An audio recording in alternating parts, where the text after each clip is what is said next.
Bonjour à tous et bienvenue dans C'est qui, c'est quoi? Un nouveau format dans lequel nous allons décrypter des personnages ou des événements importants de l'histoire. N'hésitez pas à vous abonner à la chaîne de témoins et à activer la cloche des notifications pour ne rien manquer.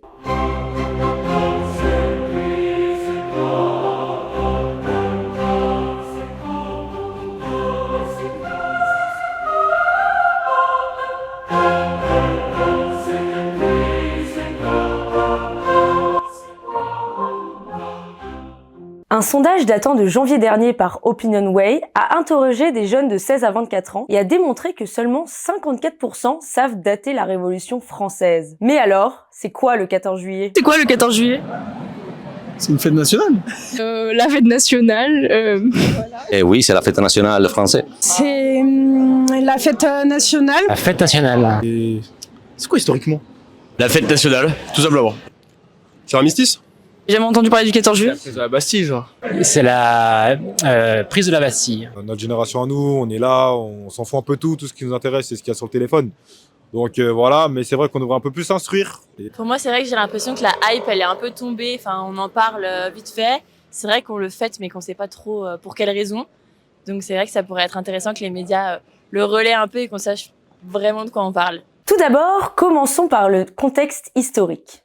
À la fin des années 1780, la France est confrontée à une crise économique sévère, exacerbée par des décennies de dépenses militaires et le soutien coûteux à la guerre d'indépendance américaine. Le pays est endetté et le peuple souffre de la faim et de la misère. Pour faire face à cette situation, le roi Louis XVI convoque les États généraux en mai 1789, une assemblée des trois ordres de la société française, le clergé, la noblesse et le tiers-état, représentant le peuple. Les États généraux ne s'étaient pas réunis depuis 1614 et leur convocation est perçue comme une opportunité de réformer le système fiscal et de répondre aux plaintes du peuple. Cependant, les délégués du tiers-état, frustrés par le système de vote qui favorise les deux ordres privilégiés, se déclarent Assemblée nationale le 17 juin 1789, s'engageant à rédiger une constitution pour la France. Le roi Louis XVI, bien que réticent à accepter cette usurpation de son autorité, finit par céder sous la pression.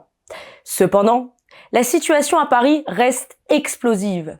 Le 11 juillet 1789, le renvoi du populaire ministre des Finances Jacques Necker est perçu comme un signal que le roi se prépare à réprimer violemment l'Assemblée nationale et le peuple de Paris. Les rumeurs d'une intervention militaire imminente circulent, alimentant la colère et la peur parmi les Parisiens. Le 12 juillet 1789, des émeutes éclatent à Paris.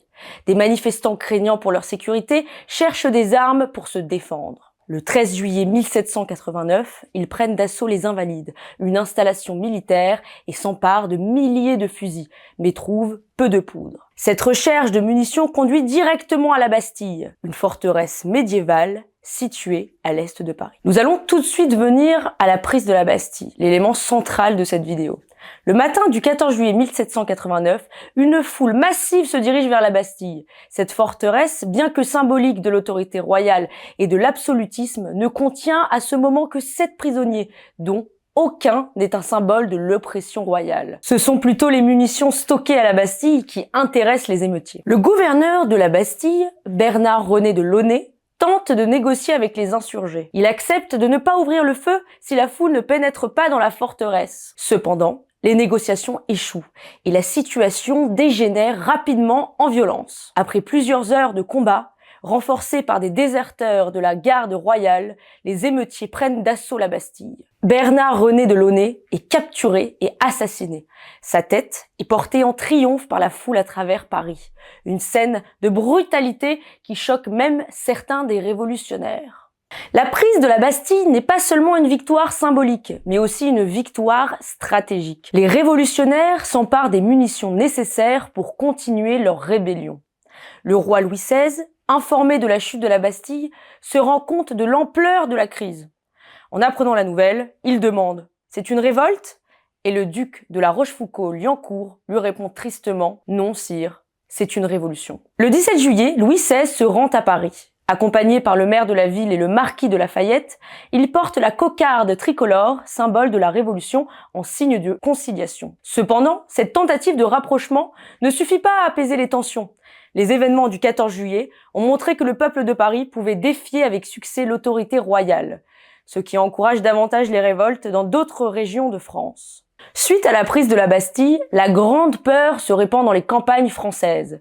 Des rumeurs de complot aristocratique contre les réformes révolutionnaires déclenchent des soulèvements paysans contre les seigneurs féodaux. Les châteaux sont attaqués et les registres seigneuriaux qui consignent les redevances dues par les paysans sont brûlés. Le 4 août 1789, en réponse à cette agitation, l'Assemblée nationale constituante abolit les privilèges féodaux et les droits seigneuriaux, marquant une rupture décisive avec l'Ancien Régime. Ces mesures visent à calmer les paysans et à stabiliser la situation, mais elles signalent également une transformation radicale de la société française. Les événements du 14 juillet ont des répercussions profondes sur la structure politique de la France. La Révolution s'accélère, menant à la rédaction de la Déclaration des droits de l'homme et du citoyen en août 1789. Un document fondamental qui proclame les principes de liberté, d'égalité et de fraternité. Cependant, pour les royalistes, ces changements sont synonymes de chaos et de déstabilisation. Le pouvoir royal est progressivement érodé et Louis XVI est contraint de faire de nombreuses concessions. En octobre 1789, après la marche sur Versailles, le roi et sa famille sont forcés de quitter le palais de Versailles pour les Tuileries, à Paris, où ils sont placés sous la surveillance des révolutionnaires. La Révolution française continue de s'intensifier. En 1791, la tentative de fuite de la famille royale vers Montmédy, connue sous le nom de fuite de Varennes, échoue et ternit davantage l'image de Louis XVI. Cet événement renforce les soupçons de trahison et de collusion avec les puissances étrangères et accroît la détermination des révolutionnaires à abolir la monarchie. En 1792, la France entre en guerre avec l'Autriche et la Prusse, des monarchies européennes qui craignent la propagation des idées révolutionnaires. Cette guerre exacerbe les tensions internes et mène à l'instauration de la Première République en septembre 1792. Louis XVI est déchu de ses fonctions et jugé pour trahison. Le 21 janvier 1793, il est exécuté par guillotine, suivi par la reine Marie-Antoinette le 16 octobre 1793. La chute de la monarchie plonge la France dans une période de violence et de terreur. Les factions révolutionnaires s'affrontent et le comité de salut public, dirigé par Maximilien de Robespierre, lance une campagne de répression contre les ennemis de la Révolution. Des milliers de personnes sont exécutées et la société française est marquée par une méfiance généralisée et des purges politiques. Pour les royalistes, cette période est une tragédie. La Révolution, qui avait commencé avec des idéaux de liberté et de justice, se transforme en un régime de terreur et de tyrannie. Les valeurs et les traditions de l'Ancien Régime sont détruites. Et la France est plongée dans une instabilité qui durera plusieurs décennies. Pour conclure, le 14 juillet 1789 est une date clé dans l'histoire de France. Pour les révolutionnaires, c'est le début d'une nouvelle ère de liberté et de démocratie.